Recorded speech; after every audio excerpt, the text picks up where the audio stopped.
Okej, jag är här. Jag kan subba nu. Ja, Volmer är redan sub. Men det är ganska skitsamma.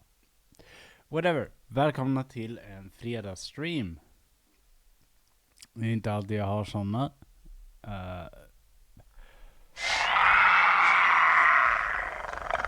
Ja, befriade, jag älskar dig. Du är så gullig. Jag älskar alla som subscriber till mig. Jag vet att Volmer. I alla fall, jag är live. Jag tänkte jag skulle leta upp en bild. Så vi har något att kolla på. Är det ju... Jag identifierar mig nu som katt. Eller om man ser till Sverige som är vad de säger, så identifierar jag mig som katt.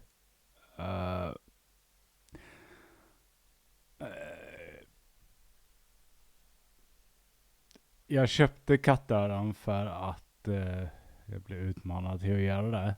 Och då gör jag det. Det är precis som att allting jag har just nu, mitt tangentbord och min mus är bildtema. Så om någon säger åt mig att jag köper kattöron så gör jag det.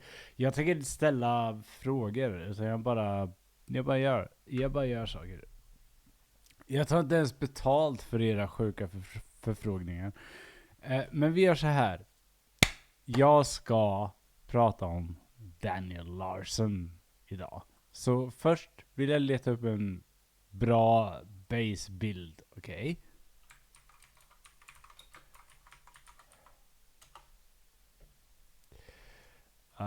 För det här är en lolcow, okej? Vad ska jag välja? Wikitubia kanske? Ja, men vi kör Wikitubia. Det har ändå en rätt fin bild på honom.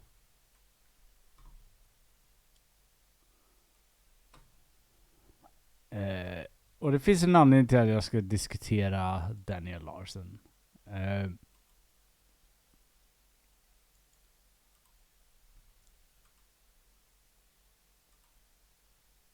Vi gör så där. Så. I alla fall. Ni vet. Och jag vet. Jag brukar inte diskutera lolcows. Så det jag gör idag får vi se som undantaget lite. Tänker jag. Jag tänker så här att anledningen till att jag inte vill diskutera lolcows är för att man oftast driver med en människas dels kognitiva problem, men kanske också mentala problem. Jag gillar inte att driva med den typen av människa.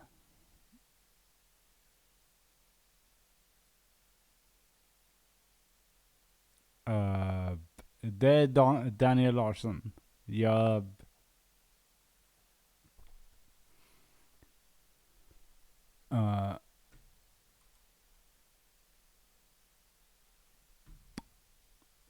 Så här är grejen. Okej, twisted, andas. Jag ska berätta för er vad för typ av dåre Daniel Larson är. Men det finns en mycket mer intressant slutaspekt på Daniel Larson än bara att han är en dåre. Okej? Varför är alltid mina katter så snea? Jag tror den här behöver upp.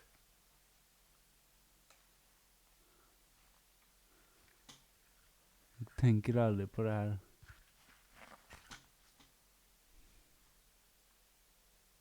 Ja, den behöver upp.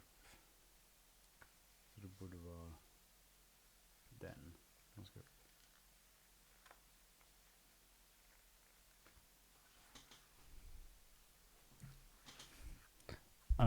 Så Daniel Larson är en person som skapar content på YouTube och TikTok väldigt mycket. Han är en person som kanske inte borde ha tillgång till internet. Så mycket kan vi säga. Jag skulle säga att han inte borde ha tillgång till internet.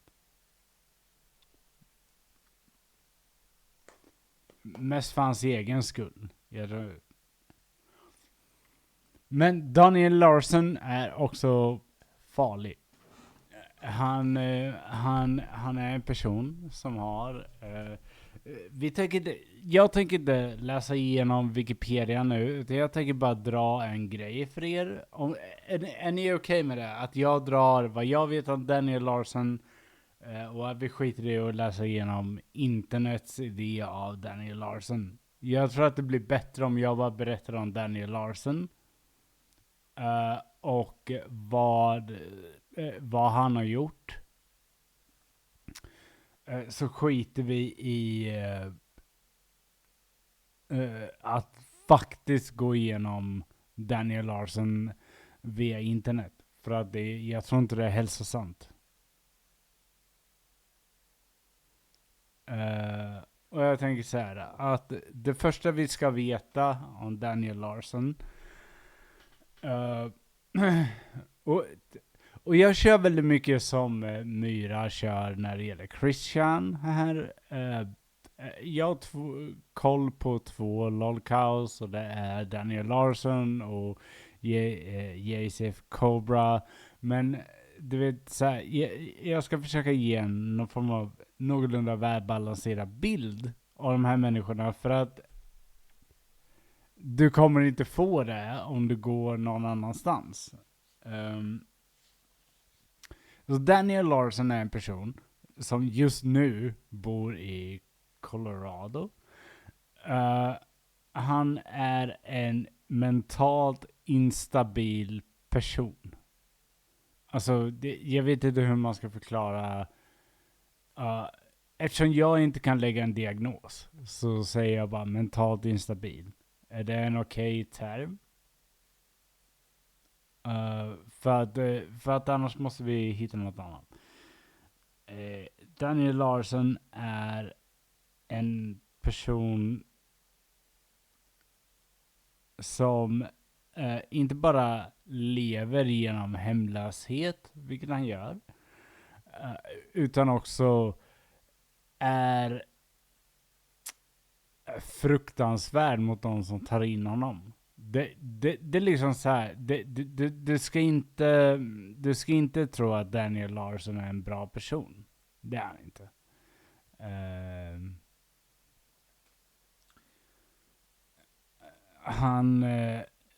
Det är så här, han skulle ha haft hjälp för länge sedan. Nu bor han i Colorado, USA, så det har inte hänt. Förstår ni vad jag menar?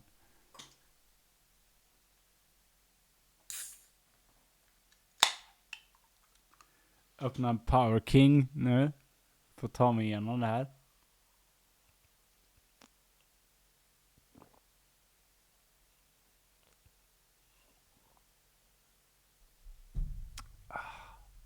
Gott. I alla fall. Så Daniel Larson är en person med väldigt mycket mentala svårigheter. Som har genomlevt väldigt många dysfunktionella relationer, kan man ju minst säga.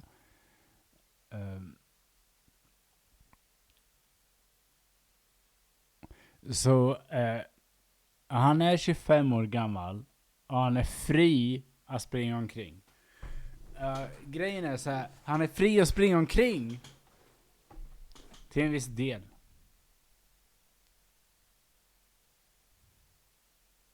Han är 25. Men han är fri att springa omkring i Colorado, USA. Och han är störd. Alltså, grejen är så här, det här är en människa som borde ha tagits om hand om. Grejen är så här, det jobbiga med folk som Daniel Larson, det är att de har tillgång till internet. För att Daniel Larson älskar att streama. Och han älskar att streama så mycket att han har streamat flera av sina brott. på det. Jag ska visa någonting av Daniel Larson, tror jag. Daniel Larson tapes. Alltså man brukar kalla det tapes, men det finns 2 huvudkällor till det här som har gjort en kompilering. Så jag ska bara visa lite. Är ni beredda på det här? Jag ska bara visa lite om vem Daniel Larson är. För att ni förstår nog inte nivån av galenskap jag pratar om när jag säger att den här människan skulle inte ha internet. Så vi pratar lite Daniel Oh yeah, Larson. you guys see the title, you see the thumbnail. Somehow, some way, Daniel Larson has lost his mind even worse than we've ever seen before. And I know how crazy of a statement that is, considering we did about like 3 videos just this month on Daniel. And it seems like with each passing video, the levels of insanity have just been ramped up more and more. And it all culminates with this one today. Because I'll tell you what, I will say it right here, right now. I know one of these days, and probably very soon, Daniel will have another freak out like this that most likely tops this one. But for right now, even the situation with Bob in the car, any situation that happened back at the group home, doesn't compare to what... Jag tänker så här, allting jag säger om det här med group homes och Bob in the car, så här, vi kommer tillbaks till det. Håll det i era sinnen. För att vi kommer tillbaks till det här. För vi kommer tillbaks till att det här är en sak för federala myndigheter. we're gonna see today. And I know I'm hyping it up a lot, but if you've already seen it, you know what I'm talking about. If you haven't seen it, well then just hold on to your seats, ladies and gentlemen, because you have never seen Daniel Larson at this level. Johnny Jorin, jag hör dig, men du kommer förstå varför jag pratar om det här om bara du ger mig chansen att dra runt det här lite. Så jag försöker förklara en situation. Jag tror att du kommer förstå varför jag gör det om du bara ger mig chansen. För jag kommer dra runt det här lite. Så jag vet Johnny Jorin. Jag hör dig för att jag tänker samma sak som du gör. Men jag måste göra det här för att jag måste på något sätt kunna visa Daniel Larson. Nej. Men jag måste använda det här materialet. Så jag förstår att du känner att jag kanske går samma väg. Jag vill bara säga så här, jag går inte samma väg. För jag kommer runt på det här. Men jag måste visa lite Daniel Larson. Och det här är bästa sättet jag kan göra det på, tyvärr. And so we're going to get into that and many other things that Daniel got into this week, because just because he had the biggest like freak out of all time doesn't mean that it wasn't an eventful week otherwise, because his community tab has been popping off, and he's released a few other videos as well that kind of detail just what kind of wacky shenanigans he's getting into this week. So with all that being said, I want to get into the video, but before we do that, I want to give a massive shout out to today's video's sponsor. My friend. Hur har du en sponsor? By the way, jag har inte en sponsor och du sitter och peddlar den här skiten. Whatever. Daniel Larson here, where he walks around the streets of Boulder, Colorado for about 15 minutes just ranting and raving. Precis, han är i Boulder, Colorado, det vet about anybody he can. And this isn't even the craziest video he did all week, but this one here gives you an insight into everything that's going on, who he currently dislikes and who he currently trusts. Okej, så någonting ni måste veta om Daniel Larson när vi pratar om det. Alltså här. Jag tänker bara säga det så här. Mentally ill persons som har tillgång till internet väldigt mycket och kan streama gör det ofta på en bekostnad av att de streamar sig själva och blir en del av en sån här grej. Det vill säga att de blir lolcows. Daniel Larson är en sån person. Han borde inte ha tillgång till internet. För det första. Han borde dessutom få hjälp. Men tyvärr är inte det verkligheten. Så Daniel Larson har inte tillgång till hjälp. Och han har tillgång till internet. Och problemet med det är att du får ett gäng med troll som latchar på dig. Skit i konsekvenstänk. Daniel Larson behöver inte ha konsekvenstänk. För att det hade inte hjälpt honom i det här läget. Det hade inte hjälpt honom i det här läget. Och jag ska berätta varför. Men vi måste kolla lite mer på vem Daniel Larson är. And spoiler alert, ladies and gentlemen, he dislikes many, he trusts very little, and the people that he trusts are also in the same camp as the people he dislikes. So it's this vicious circle for Daniel, where one person's cool with him one day, one person's cool with him the next day, but at the end of each day, all of them are trolls. But with all that out of the way, let's hear all the nonsense from Daniel himself. Bob won't answer his phone. I've tried texting him, he won't answer his texts. He's completely ignoring me, so I've canceled all appointments because I can't do anything right now. They are everyone that I am trying to set up appointments for housing, jobs. They're saying because of my disability, I need to have a rep payee. And the only person close enough to me that can become my rep payee is Bob.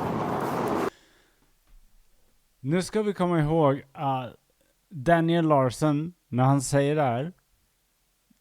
säger att han inte kan få tag på Bob, det är för att han har misshandlat Bob. Han säger inte det i den här videon, och han säger inte det i någon annan video. Men vi har sett det i en video han la upp på TikTok. Han har misshandlat Bob. Den här gubben Bob då som hjälper honom, han har misshandlat honom. Därför så vill inte Bob ställa upp nu när Daniel söker hjälp igen. Fan är det? Jag antar att han är rädd för stryk igen. Jag vet inte. Egen präktig hejdan. Så när Daniel Larson säger där att ja, precis. Så när Daniel Larson säger att han inte vill att Bob inte vill träffa honom, det beror på att han har misshandlat Bob. Och rätt rejält ska jag säga. Jag tänker inte visa den videon. Det finns video på det.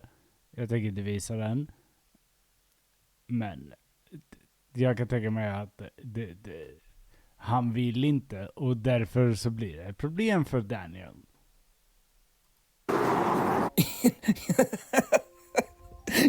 I gotta apologize for the awful wind sounds in the background, which is going to be a constant in today's video, and there's really nothing I can do about that. Daniel decided to record all these videos on the windiest day of the year, right next to a main road, and it doesn't sound the best. But I know you guys can hear what he's saying, and he's not happy about Bob not answering his phone calls. He's saying that the only person who can be his repayee.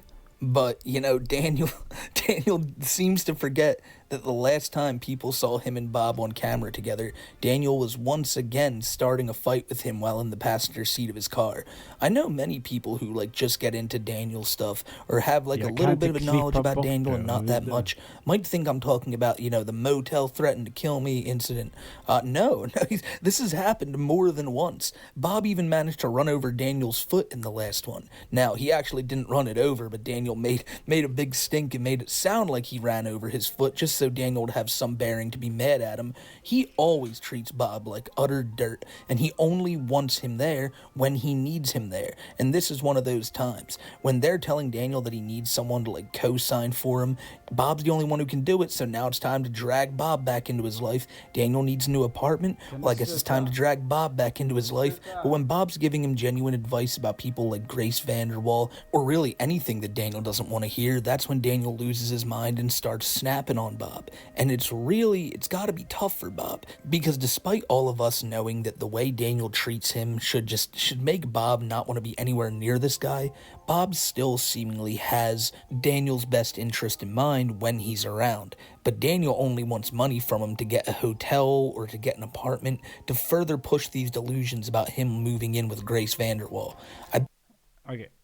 Måste prata lite mer om Daniel Larsons psykologiska status. Tack så mycket Twister för att du är här. Daniel Larson har en, vad heter det på svenska, en obsession av någon singer-songwriter som heter Vanderlut, whatever. Skitsamma, jag vet inte vem det är. Grace heter hon i alla fall.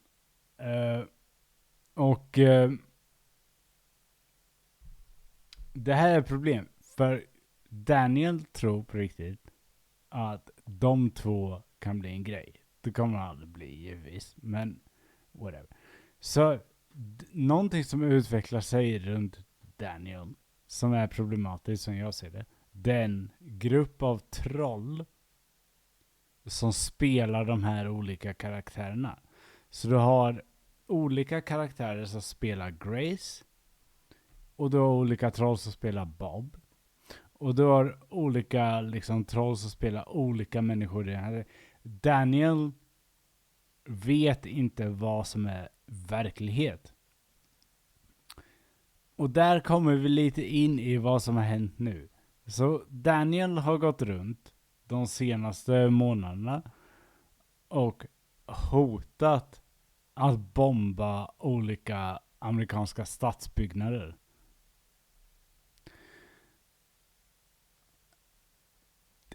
Det har gjort honom till ett föremål för FBI. Och Daniel har blivit gripen för det här.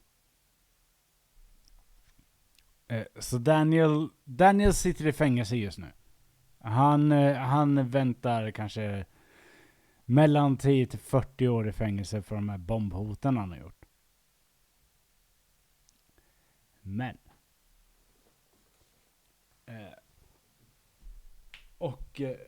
jag lovade er att det inte skulle handla så mycket om Daniel. Utan grejen är så här att trollen som har gjort det här ligger lite i skiten.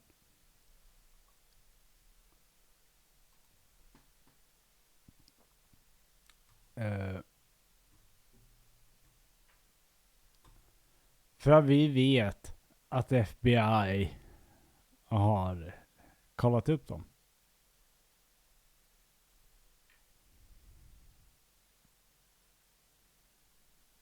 Ja, vi vet att de ligger i skiten. Det är inte så mycket. Det är inte så mycket en fråga. Ett utav trollen som har gjort det här. Det finns faktiskt inspelade samtal på när han försöker ringa Daniel och förklara det här för att han ska komma undan. Vill ni höra dem? Det är klart ni vill.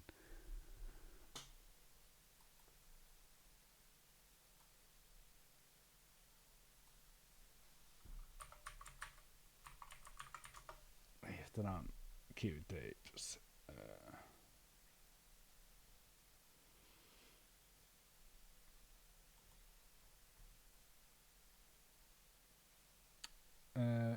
Eller vänta, är det har Kiwi Tapes då? För att jag vet att så här, de här samtalen från fängelset och där,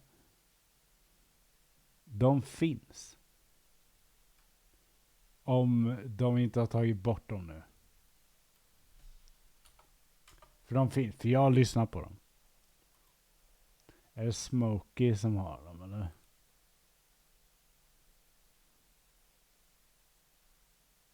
Daniel Larson arrested. End of madness. Ja, här kommer det. För här, i det här Alright, klippet so I'm finns pretty det... sure the majority of you guys are well aware that Daniel Larson has been arrested and he's facing anywhere from 10 to 70 years in prison. And so, like many people, I assumed this was just the immediate end of the Daniel Larson story and we'd hear very little else after the fact. And you know, even if they did realize that, they may not take away his rights to call people in the outside world. However, I really thought, you know, who was gonna pick up that call? And if anyone was gonna pick up that... If anyone was gonna pick up that call så var det ett troll, eller hur? Och grejen är, problemet för de här trollen nu, det är att de har satt Daniel Larson i den här situationen. Vi behöver inte prata så mycket om vad Daniel Larson har gjort. Vi kan bara veta att de har agiterat på Daniel Larson genom alla plattformar. Men grejen är så här, det ni hör nu, det är en människa som kommer vara rädd för livet för vad man har gjort. Call, were they gonna record it? And then almost immediately my question was answered when I realized, oh yeah, that's right, Clark exists. And believe it or not, in a way, Clark is the star of today's video. And, you know, good on you, Clark. Real good job. But about a year ago, did you think we'd get to the point where Daniel Larson YouTube videos would be mainly talking about you and your antics? Because that's what we got to look at today. Over on the Larson Leak channel, Flexburger dropped this like 18-minute video where they called it the end of Daniel Larson. Possibly the last time we may ever hear his voice, at least for the next few years or so. The video will be in the link in the description, and I highly advise you go check it out. But we're gonna cover a lot of the stuff they talked about today, man, because in this call, Clark is basically saying his goodbyes to Daniel. They're basically making his whole world crumble around him. The entire management team, but mostly Clark, because he's the voice of them, I guess, they decided to let Daniel know that everything has been fake. Grace is fake, they are fake, everything Daniel really thinks is fake, and just to give you a spoiler, it does not sink in the slightest, at least seemingly. But it's time to stop talking about what we're going to look at and just show y'all it. So with that being said, let's get into the first phone call here. Okay. And immediately... Det Smokey säger här, för det är hans video. Jag ska inte... vi kan tycka vad vi vill om Smokey. Men... som någon sa, han tycker inte om skratten och så här. Men... han har rätt. Det här är en person som trollen har drivit till vansinne. Och jag tänker låta Smokey fortsätta här. För vad jag än tycker om Smokey och hans aktivitet, att han håller koll på de här jävla galningarna som typ Daniel Larson. Det här är mycket mer intressant. För att Smokey går efter nu trollen. För att även om Smokey har en kanal som håller koll på Daniel Larson, han har aldrig aktivt gått in och aktiverat Daniel Larson. Vilket är det han försöker, du vet, prata om nu. Off the jump, you were about to hear Clark just, he's nervous. It's very clear that he's nervous, and many people who had messed with Larson are pretty goddamn worried right now. Let me tell you something. If you were one of these people in his chat room just saying like, oh, you're a predator, Daniel Larson, you're crazy, you're not going to get caught up in anything. However, if you were a person like Clark who spent the last 10 months almost every single day being filled with you just throwing fake little things into Daniel Larson's made-up world and spending hours upon hours on the phone with him, yeah, you probably got something to worry about right now. But all that happened over the last year, the constant phone calls, the friendship that was like blossoming between these two, and it all fell apart right here on this phone call today. So let's hear it. Okay, Daniel, I need you to listen completely for the next 10 minutes, and I need to talk to you, okay? I need you to not interrupt me, and I need you to be fucking serious right here, because this is probably the only time. This is one of the most important things I'm ever going to tell. Oh no! I threw shit at the world and the world threw shit at me. What? How can this happen? Nej men, kolla så här, det här är därför jag pratar om Daniel Larson. Jag vill, alltså, kolla, att jag följer Daniel Larson, det behöver inte ni bry er om. Men det liksom är någonting jag gör. Men det här är extraordinärt. Hur mycket skit den här personen handlar i som kommer skapas av troll. Han är 18. All of this has been it's fake, man. I mean, I'm not Clark. I'm not a lawyer. I don't work for Interscope. Grace doesn't want to talk to you. There isn't Grace. The only reason Grace knows you is because she thinks either you're a predator and creep, and the only time you've ever talked to Tina was because she was telling you to back away. I mean, it hurts to say UCLA was fake, Interscope was fake. Every single thing that we did, it was fake. I mean, none of that was real, Daniel. I mean, and I can't keep leading you on here. And you to be can't. honest, You can't you do keep. need to learn your lesson. Anledningen till att you can't keep leading on here är bara för att FBI har koll på det här. För att de har givetvis koll på vad Daniel har gjort.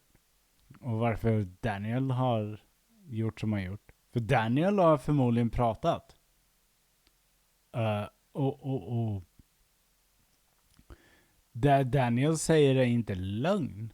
Det har varit någon i telefon som har sagt till honom att det här är verkligheten. Så ni ligger jävligt illa till. And I know we've acted like friends for the past 9 months, but really you're a sick guy, man. And I tried to give you the benefit of the doubt. Then I would see you send those to 15-year-old Sky Brown, say your things. You need to get some help. And I've been recording everything. We even worked with McDougall for a while. And I'm done. Like You're done? It's over, man. So Clark is basically just dropping bombshell after bombshell on Daniel's head, and I mean, it's kind of ironic considering what he's in jail for, but you can hear the absolute silence on the other end of the phone, and you can even make out a few Chris Chan stress sighs here and there. It's the second Chris Chan reference this early into the video. That's amazing. But Daniel is clearly just he's not comprehending this. He's definitely, like, he understands this is bad. This is not good. Grace may not be interested in me. But if we're being honest here, and this is not a defense for Daniel in any way, I think his mind isn't, like, going to allow him to process all this at one time. Obviously, Clark's telling him, listen, you know, the music stuff is fake. I'm not a real friend. Grace isn't a real, like, she's not a real love interest. Tina hates you. And these are all things that Clark should have been telling him and beating into his head 10 months ago when these two started talking and all that. But now we get this phone call where it seems like it's only here for Clark to save some face, to be like, hey, Daniel, you know, I was never, you know, honest with you. We're not friends. Don't call me anymore. To try to, you know, mend a rift between them so Daniel doesn't actually think they're friends. But it's, again, way too late for that because you spent 10 months not even buddy trolling someone. You were just his fucking friend. And that's what I think is so, like, confusing to all these people. You're not a troll if Daniel looks at you as the only person he can call when he's in trouble. I mean, yeah, you were leaking the calls online for everyone to see, and yes, you were probably being incredibly dishonest the entire time, but you still sat there for months on end just coddling this guy every time he needed you to, and that's gonna come back to bite you in the ass now. I don't really think he knows how bad this phone call could make him look. Could Daniel use this as some type of defense with this guy proving that all they've been doing is pushing fake ideas into his head for like the past year? But I'm not a lawyer nor a law expert, so I don't know how they're gonna look at this call. There isn't anything else to say. I've been lying to you. I've been faking fucking everything. Grace doesn't even know if she knows who you are, she thinks you're a weirdo. And yeah.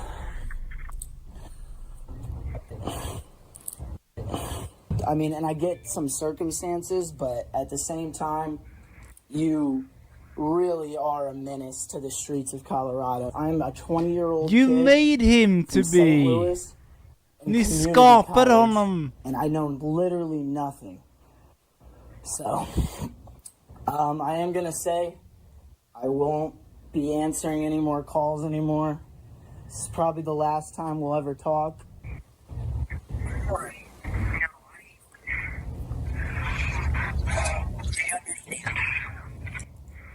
But you don't. That's the thing, Daniel. You keep convincing yourself, Grace and all that. It's not, she doesn't want you. Like, I've never talked to her in her life. How do you think all our calls end up on the internet, too? Like, I mean, you're fucked, and it's over, you know? I'm sorry, not really at the same time, because this has been the fucking weirdest 10 months of my life, and 10 months? Talking to a pretty much pedophile for that whole time, while also hurting my image. I even got fired from my fucking job in real life for this, Daniel. Ja, det här är sant. Han som pratar just nu blev avskedad från sitt jobb för att han söp på jobbet.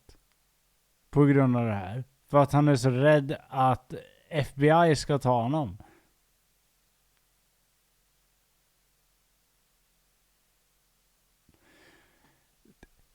De här människorna har drivit det här så länge. Och hur mycket man än ogillar Smokey och hans, du vet, attitude, så har inte Smokey gjort något sånt där. Han har bara rapporterat på det här. Och han rapporterar på det här också. Så de här människorna är delskyldiga i Daniel Larson. Det är liksom, det finns ingen... Jag hatar Daniel, alltså Daniel Larson är ett svin. Han är legit ett svin. Jag skiter i hur mycket diagnoser han har eller någonting. Han är ett svin. Men det finns folk som har triggat för content. Och triggar för att Daniel ska göra content. Och de är lika medskyldiga. För att de har utnyttjat en människa som inte är riktigt där stabil. Som kanske borde vara på ett hem, för att vara helt ärlig.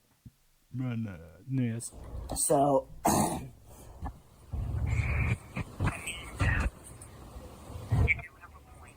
No, I'm in the middle of the most important call of my life right now.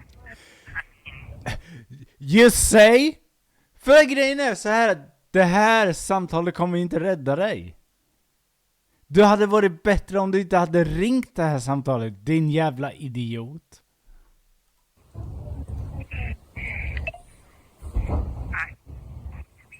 Men vi tar det här. För att jag tror händer just nu är att han får ett samvete här just nu. Och han vet vad han har gjort. Därför ringer han det här samtalet. För att göra det straight med Daniel. Att han lurat honom. För att han vill få det off his chest. Det kommer absolut att sätta dit honom. Men jag tror att det handlar om det här med att, du vet, okej, jag tar det. Alex. Jag tror att han tar det här samtalet som att det här är min egen confession i alla fall. Det sker inte mot snuten. Och då, det känns bättre. Typ. Det är så jag tror.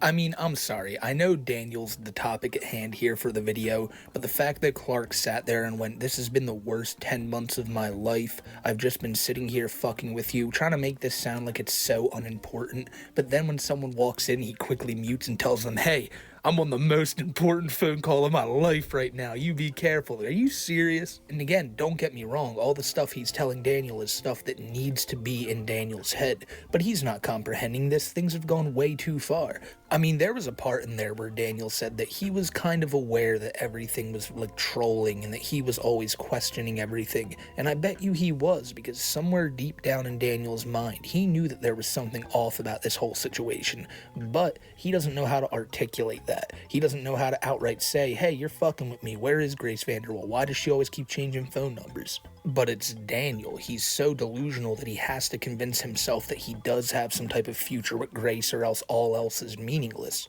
And I guess the best way for me to sum this up is that without the troll's influence, Daniel would still be a massive danger to society. Even with... Kolla så här, ja exakt.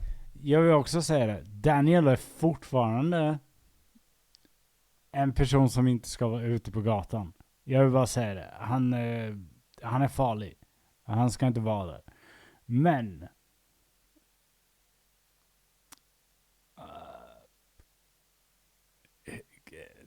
och det var även innan trollen kom in. I alla fall.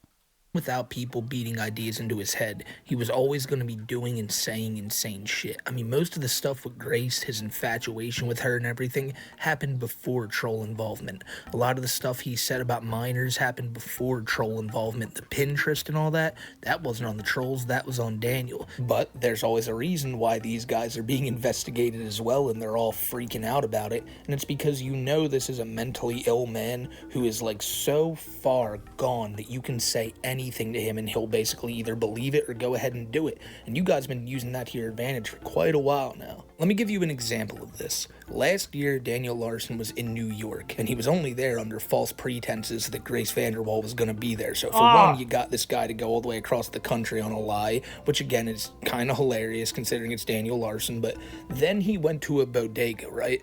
And at that bodega, he started freaking out at the owner, and all the while he's recording it to like a Discord group chat, and they're all seeing this and telling him what to do. You got this girl telling him to spit on the bodega owner and all this stuff.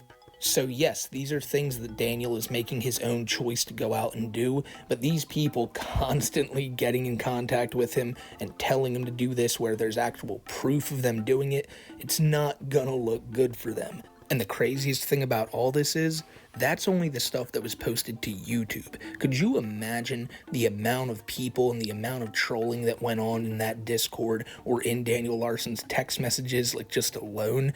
I mean, dude, I can't imagine what people were telling this guy. And the fact that the feds got his phone and all these people are losing their minds makes me think that there's a whole lot of stuff people told Daniel that they're just praying doesn't get out.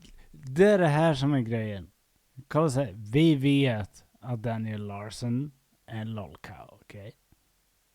Det krävs en annan typ av människa att använda det för att få den människan att göra saker, okej? Och nu när Daniel Larson sitter i skiten, och då menar jag verkligen i skiten, då ska man börja ringa och säga att det här var inte sant, det här är en lögn. Men grejen är att du har ägat på den här människan i 3 år. Det var du som sa åt den här människan att spotta en person i ansiktet i New York. Det var du som sa åt honom att det var okej att göra såna här grejer. Den här personen, Daniel Larson, som vi har på bild, förstår inte de här grejerna. Förstår du vad jag menar? Ja, han må vara en lolcow, och han var det innan det. Men Daniel Larson förstår inte rätt från fel när det kommer till de här grejerna förrän efteråt när han får tänka efter. Då förstår han rätt från fel. När Daniel Larson nu sitter i fängelse, i jail, det är klart han förstår rätt från fel. För att då har han fått tid att processa och tänka efter. Men han förstår inte det när han gör de här grejerna. Han får pengar för att ni säger åt honom att göra grejer. Det är klart han inte förstår rätt från fel. Han får ju pengar. Han är hemlös. Så grejen är så här. Anledningen till att jag ville ta upp Daniel Larson idag, bara för att visa vem det var just den här grejen. Jag hoppas att det här slår mot de här trollen hårt. För jag tror att det kommer göra det.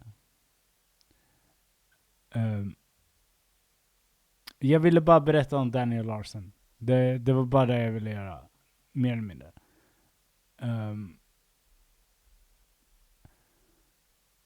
Och framförallt då att trollen ligger jävligt illa till. För att eftersom Daniel Larson är i jail, så börjar FBI då, eftersom det är en FBI-angelägenhet när det gäller Daniel Larson, har börjat kolla på mycket av telefonen.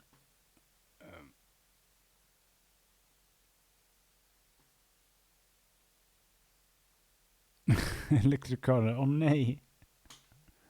Jag vet.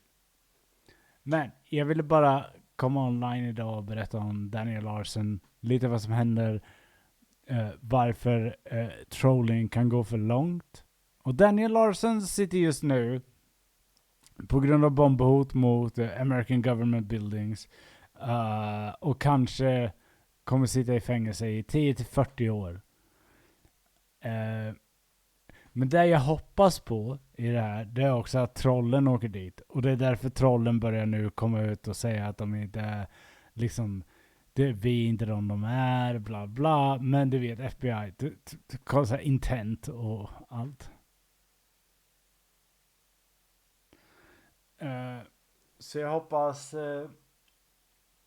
även om det här var cursed content för att vara min kanal, så hoppas jag att ni har lärt er någonting. Ni kan söka vidare på Daniel Larson och vad han har gjort i övrigt om ni är intresserade av det.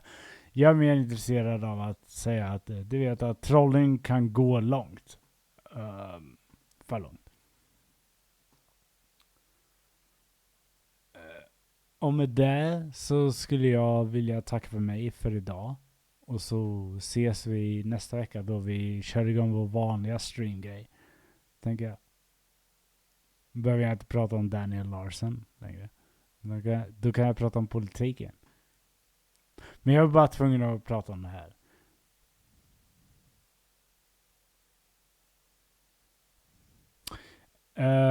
Volmerex, ja, det är inte helt otänkbart att det här är en story egentligen som jag skulle kunna göra en alla dessa jävlar om för att den är tillräckligt lång. För så jag menar, det jag har dragit upp idag är bara att dra upp er till speed och sen liksom köra lite om hur det ser ut just nu. Så Daniel Larson ska gå till rätten och Troll kanske också kommer gå till rätten. För att de kommer torska på det här. Jag är helt övertygad om det. Tack alla som kom förbi idag. Jag hoppas ni har en bra fredag. Och så, jag vet. Jag saknar det med. Jag saknar också tiden till att skriva så bra avsnitt som jag gjorde. Ha en bra kväll allihopa. Tack för idag. Vi kör väl introfilmen som outro då. Bara för att jämna ut.